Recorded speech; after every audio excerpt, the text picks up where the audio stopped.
All right, welcome back to John Bachman Now. The Utah chapter of Black Lives Matter calling the American flag a symbol of hatred only used by racists. In this July 4th post, the chapter wrote, quote, "When we black Americans see the flag, we know the person flying it is not safe to be around. When we see this flag, we know the person flying it is a racist. When we see this flag, we know that the person flying it lives in a different America than we do. When we see this flag, we question your intelligence. We know to avoid you. It's a symbol of hatred." Well, the Daily Wire pointing out that Chris Cuomo, once upon a time, has changed his stance, I guess, on Black Lives Matter. The CNN host saying earlier this week, quote, "Sure as hell isn't true that he approved the months-long deadly riots, or approved of the months-long deadly riots associated with Black Lives Matter and Antifa last summer. But in June of last year, here's what he said, quote, "Please show me where it says protests are supposed to be polite and peaceful."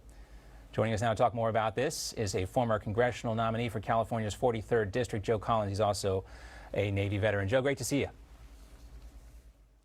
You as well. Thank you for having me. So I would imagine when you were in the Navy, you guys used to fly the flag quite a bit. You know, most veterans that I know nowadays usually have a flag at their house.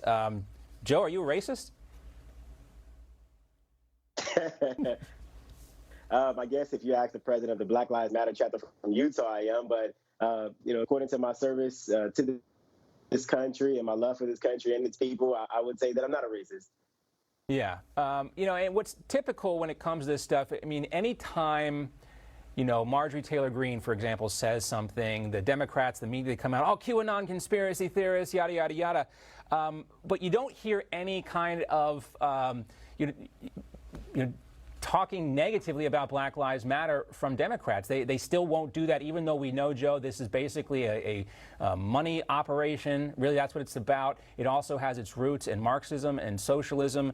And just as recently as last week, the White House, we're meeting with Black Lives Matter officials. I mean, how can they continue to have these meetings, knowing how destructive this organization has been to communities that they claim to care about?